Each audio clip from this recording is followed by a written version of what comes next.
Hey guys, this is Chess Coach Andrew Rankin. Welcome back to watching me play 1510 games. Hold on, let me get this guy centered.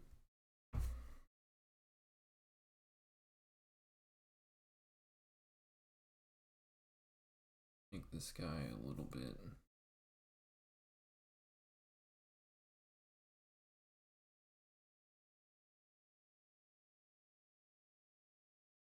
better. There we go. That looks good. Alright. Gotta play a move here. Let's wish our opponent hello, good luck, have fun. Wow, 21-37. Looks like we're gonna get a good game right off the bat. So I should probably explain why I changed usernames. So originally I was using the Kaizen chess account, but one of the chess coaches who was at the Utah Chess Institute here in White Rock, which is also part of the White Rock Youth Chess Club, which is WRYCC, which is all under the same umbrella. Anyway, he decided to leave the school and start his own, and so he started a chess, I guess, business. I don't think he's actually incorporated, but anyway, he's calling it Kaizen Chess, so I decided to change mine to Utah Chess Institute. And I think I played 2 games of Rapid already. And we got to 1945, so now I think is a good place to start, because this is basically where we left off before. Alright, so we have a pretty typical exchange Caro Kann. Opponent instantly goes for this Carlsbad pawn structure, where one side trades the E pawn for the C pawn, and whoever trades the E pawn is going to be attacking on the king side, and whoever trades the C pawn is going to eventually play the move E6 and have their pawn structure telling them to play on the queen side. And I've actually had this position over the board quite a few times, and now usually they either play F3 or H3. If they play the move F3, then the bishop needs to come back to D7, and then when they play bishop to F4 hitting the queen, we hit them with F5, and then after pawn takes, knight takes, it's temporarily pinned to the queen, but because we have the bishop here, there are no annoying checks, and we can always put the bishop on D6, breaking the pin. So knight to E2 is basically White's way of saying I'm going to play bishop to F4, and bishop to G4 is getting the bishop out of the pawn chain. Now I'm afraid of E6, F3, and then bishop F4. Oh, but after E6 we have bishop to D6, so I don't think we care that much. So let's go E6.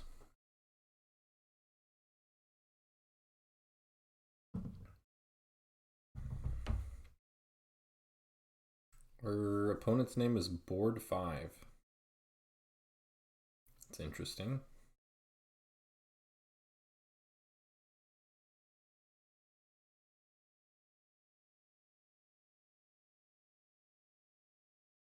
So I imagine they're considering the move bishop to F4. We could play queen takes, knight takes, bishop takes, rook takes, and he just ends up with a misplaced knight on F4.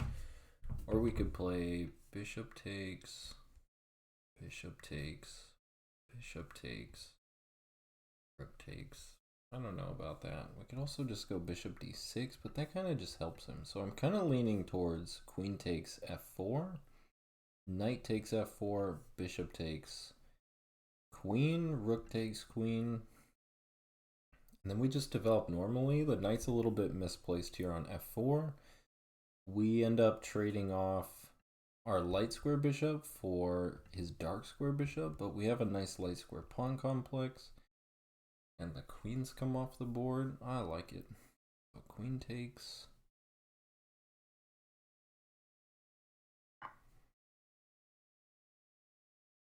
This is actually a variation that I've never seen before. I get this knight e2 variation quite often, but usually there's an early f3, or sometimes there's an h3, which the bishop ends up dropping back.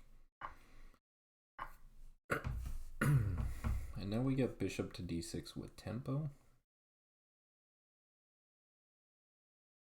Bishop d6. Where's the knight gonna go? He could play g3, but we could take.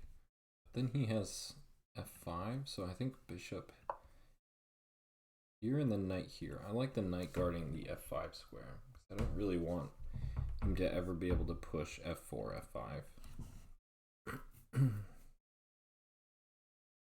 So now we have a queenless middle game.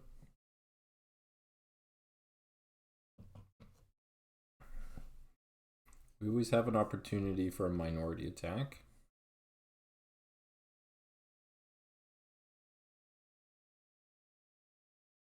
We can also play f6, e5. He does go ahead and play g3. Makes a lot of sense. Now his pawns are all on dark squares. Mine are basically all going to be on light squares. Makes a lot of sense. Let's go knight to e7. I see no hurry in playing bishop takes knight, but I do think I want to play bishop takes knight and then g6 sometime in the future.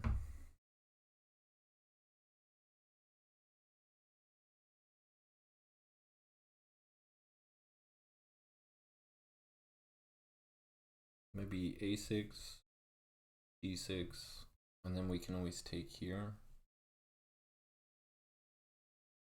The thing about putting your pawns all on a certain color square is you want to make sure that he doesn't have too many knights. So one knight is usually okay, easy to trade off, track where it's going, but two knights can really sink into some weak squares. So for example, if you play the move g6 and a6, there's a chance that he really sinks his pieces into some weak dark squares like c5 and e5. So I'm guessing that's his goal now, is to get this knight to the e5 square. Granted, I can always trade it off and the bishop is here, so I think we just castle. Is there any sacrifices? That looks terrible, so we just castle, and I guess this is supposed to be some sort of threat. I actually like having my username as UTop Chess Institute instead of Kaizen Chess. I think UTop Chess Institute is much more accurate, because that's actually the school's name. It's the larger umbrella. White Rock Youth Chess Club is sort of the chess community underneath the larger school.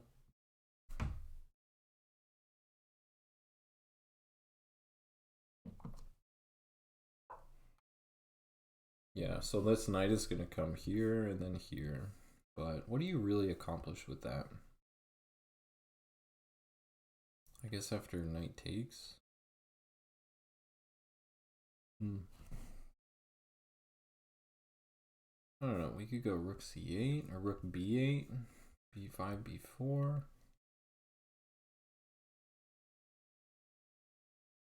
b8.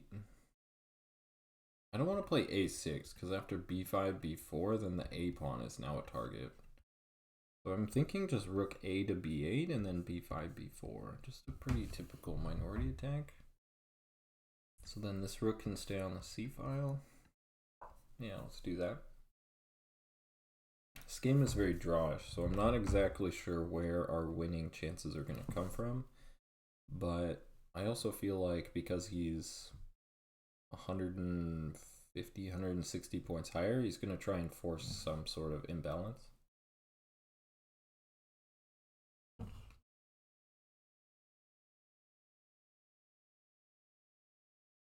I mean, maybe our winning chances come from the minority attack, although you have to be careful with trading. When there are too few pieces on the board, this can actually turn into some scary pawn play. Maybe I'm a little bit sensitive to the queenside pawn majorities because I recently played in a tournament and my opponent played the King's Indian defense and he had this bishop and this passed pawn, and I couldn't stop the pawn and I ended up losing the game because the bishop just defended the key square that my rook wanted to be on, and he also had the light square bishop that he basically put here and then here and then here, and Yeah. So he goes there, but what's after knight here? Knight takes, pawn takes, or even bishop takes, pawn takes. What does he achieve? I don't really know. So maybe he's gonna go here. Then we can just go h6. We could even go knight here. Knight takes, pawn takes. We put another pawn on a light square. Granted, we kind of damage our pawn structure, but e5, a3, a5.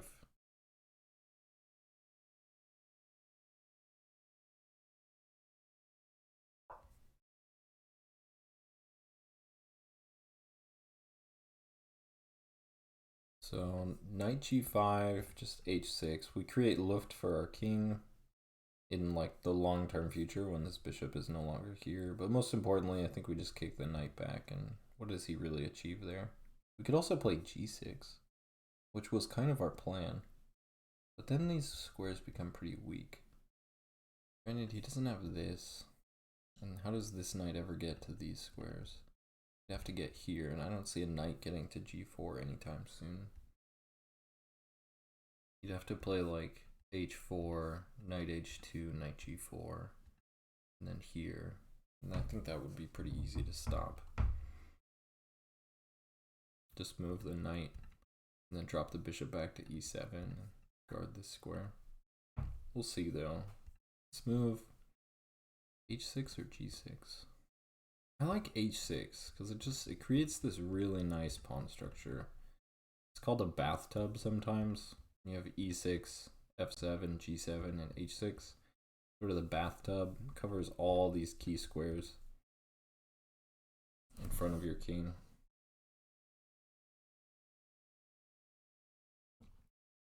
It's also a lot more flexible in g6.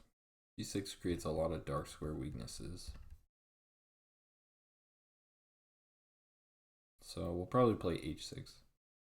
He could give this check, but that would be folly because then he'd have a bishop and a knight that are under attack. So he's considering this and this. So we know this, that we're going to play h6. Knight to e5. Do we take with the knight or with the bishop? Probably take with, yeah, he does play knight to e5. Bishop takes, gives us 2 knights against bishop knight. That's very good for us. So bishop takes is, I do like bishop takes.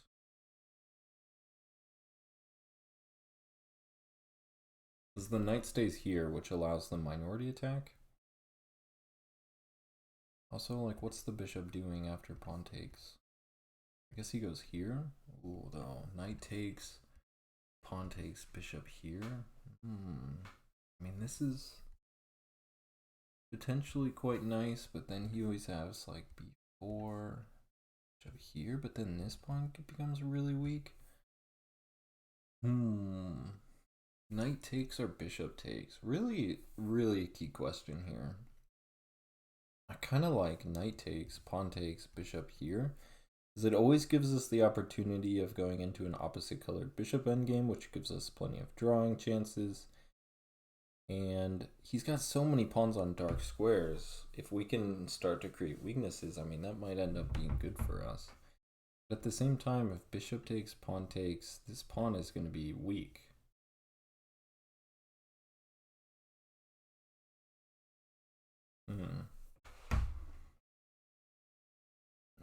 Well, this is a threat, obviously. So we can't ignore it. Knight takes, pawn takes. Bishop moves here. Then his knight looks really dumb. He does get this square, but we guard that with the bishop and with the knight that's going to come to c6. But bishop takes, pawn takes, b4. We don't have to move our knights, and we get our attack in right away. b4.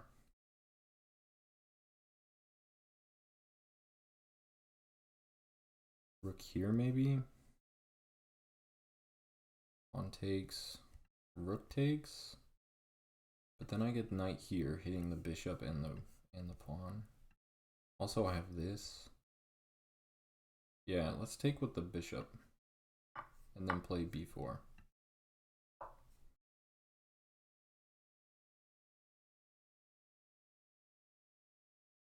So now the only weak squares I have are b5 and a6. But I'm not really sure what they do. b5 is covered by the rook, and a6, you know, hits this, but... Oh yeah, rook to c8 is now not so easy to play because of bishop a6. We have this, but we can't, like, double, you know? And doubling on the c-file is always very important, especially with a minority attack. You want to be able to control the c-file.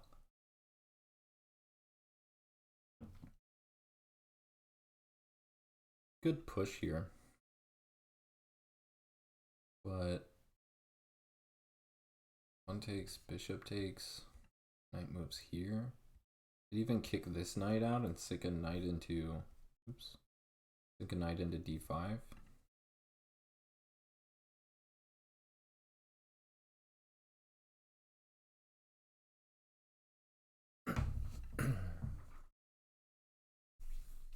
So now we have two knights against knight bishop. Usually if you're looking for minor piece advantages, two bishops or two knights is better than a bishop and a knight. So usually you want two of the same. So I should have a slight advantage for having the two knights.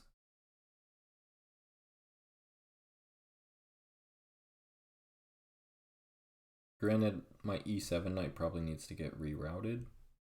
But I could go to g6 and then see how he trades off. That gives him the option of taking with the bishop or the knight. If he takes with the knight, I'm pretty happy. But if he takes with the bishop, then all I do is damage my pawn structure after knight g6, pawn, bishop takes, pawn takes. He does take the pawn though. I don't like that move because now after this, he has to guard this square. So he has to go like bishop here. Or he can't go here because I guard that. So yeah, knight takes looks really juicy. Now he's in a bit of a pickle. Wait, don't I just have g5? He moves here. I take, you take, I take, you take. Ooh, but then you have that.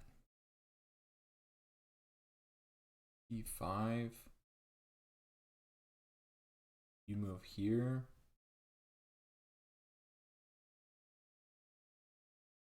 Takes, takes, takes, takes, takes, takes. Here. Threatening this.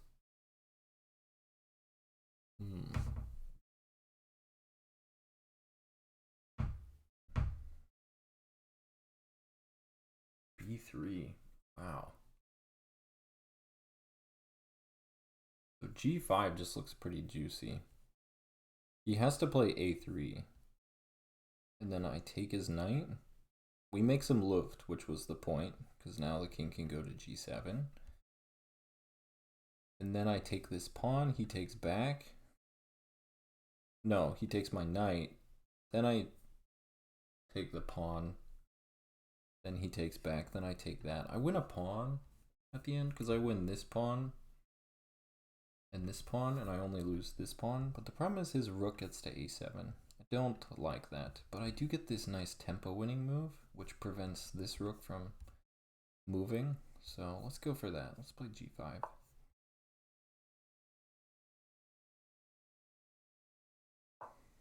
So now we take.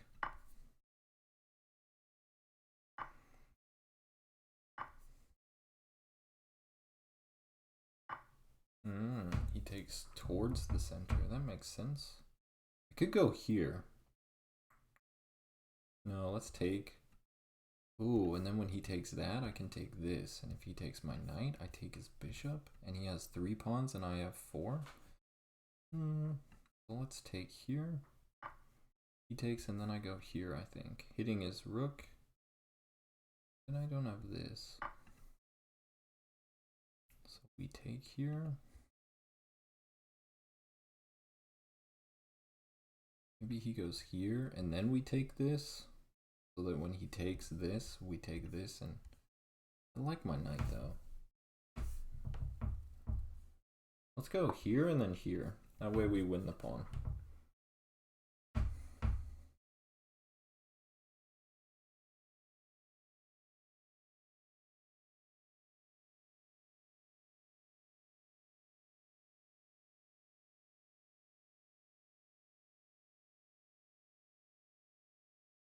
I mean, his pawn structure is abysmal. We have a knight versus bishop endgame, which is always good for us. Our only weaknesses are really these two squares, which I'm not really worried about because he doesn't have like an open G file. This pawn is weak. Probably going to be pretty easy to pick off. Even if he goes here, this still hits both.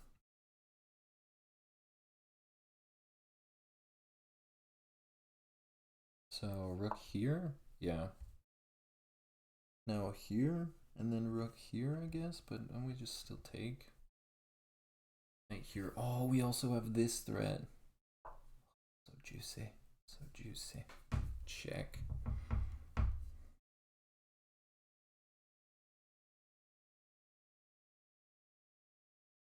This is why knights are so much better than bishops in endgames. Because I was talking about weak squares. You find the weak squares and then bing, bang, boom. So here, where's this bishop going?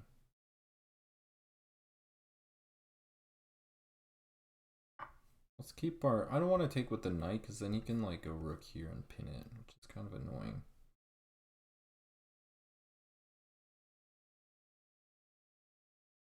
I'd love to get the knight to like this square. Or some safe outpost square that the bishop doesn't take and like damage our pawn structure.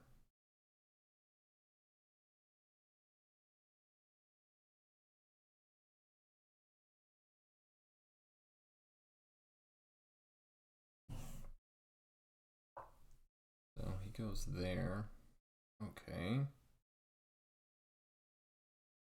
Do we have anything? Here and then here. Here and then here.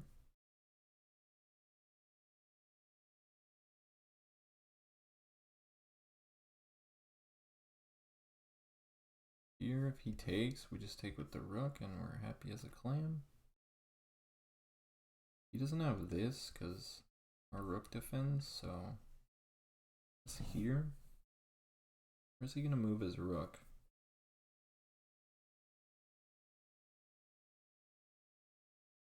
We also have this. And then after this, ooh, we have this check. Yeah. Oh, but it doesn't work because the bishop and the rook. Why am I so dumb?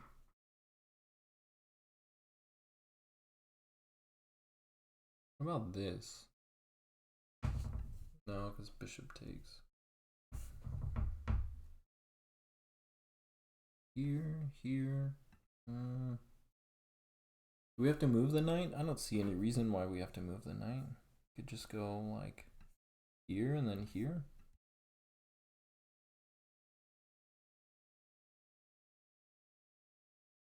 Here. How does he kick our knight out? I don't really see how he kicks the knight out.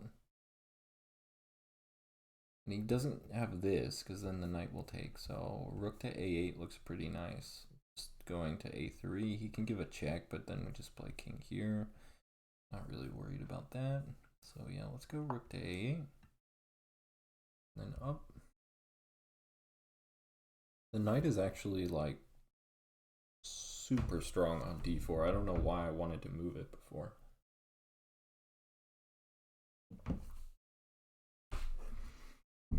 It's that instinct. It's called playing with the pretty piece. I tell you, don't play with the pretty piece. Once you get a piece to an amazing square, just leave it there. Knight's on an amazing square. I always like my pieces protected, but you know what? He's protected in the sense that nothing can attack him. So here, I guess he's gonna go rook here. Doesn't look very good.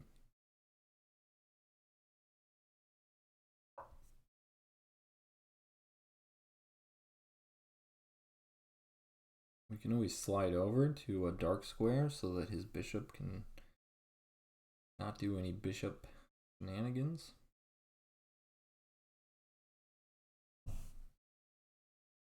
I'd love to put my knight on f5, but then he'll just play bishop takes f5.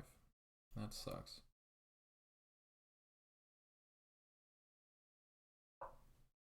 Yeah, he goes there.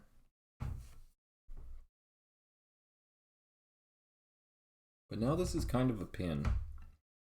So what about here? If he moves the bishop, we take the rook, pawn takes, and then figure out what to do from there. I like bishop here, which gives us this knight move. And but then he just takes. Yeah, so we'd probably have to reroute this way. Ooh, this looks nice. Threatening this. And then this. Here.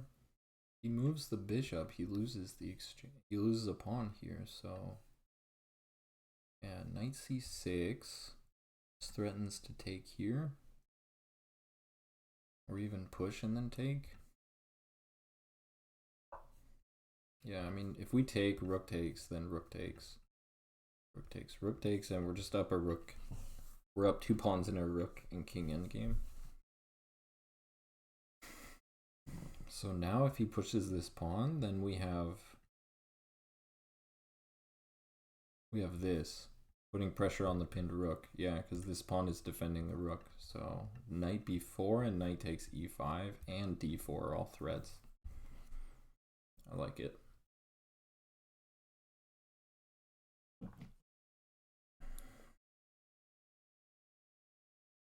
Let's see, how many games did we play to get to 1945? We played 2 games. I was right. My first game was like plus 400 points. No, that can't be right, because the second game was like plus 175. No, the first game was like plus 250 points or something ridiculous. That's kind of why when I started this, I played purposefully, like played a game, then threw a game, played a game, then threw a game, because I was trying to avoid that whole, oh, congratulations, you win, plus 150 points. Like, what? Like, who wants to win, 4 games and then start facing opponents that are way too strong, and then lose 4 games and then finally settle into some rating? Like, why not just go 25 points at a time or something like that?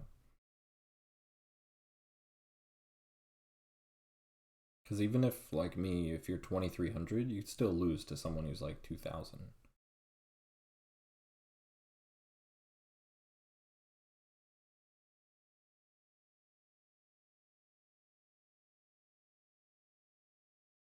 He might play like rook here. Then we just have this. Or is this stronger? E5 or D4 is a really interesting move because it forces this, and then this comes with, oh, and it hits the rook, and the rook can no longer stay here. Oh, D4 looks really good actually. D4 is like crushing.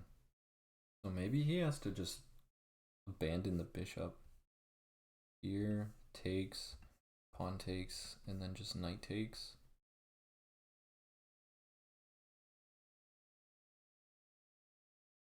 Notice if bishop here, we can't play rook takes because then we lose our other rook.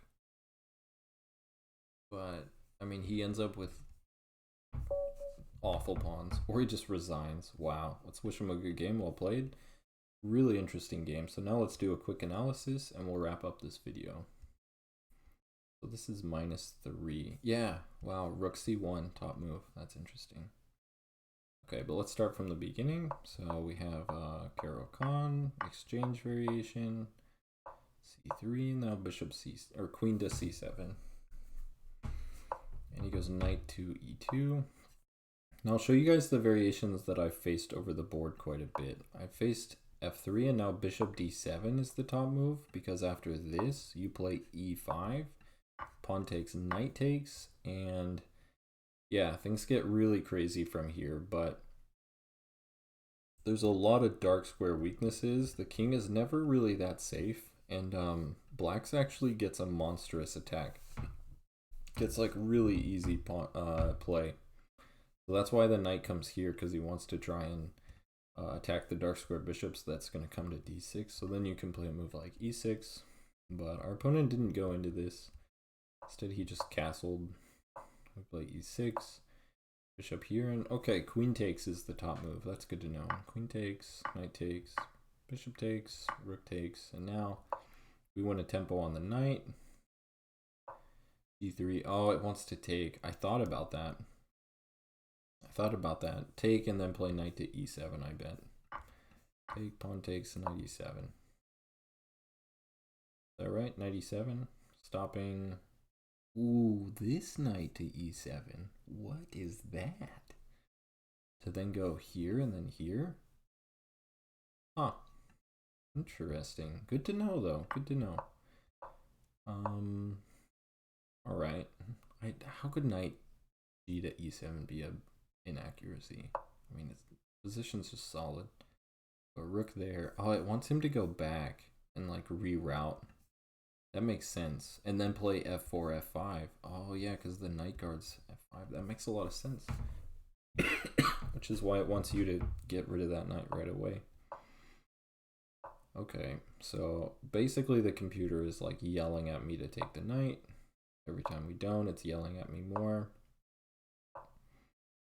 Bishop takes is what we concluded. Pawn takes and b4. Nice. So that was the right middle game plan. That's really good to know. Pawn takes seemed like not a very good move. Knight takes, e3, g4. Nice. a3. Ooh, it wants knight takes. Oh, and then we just take the pawn. Durr.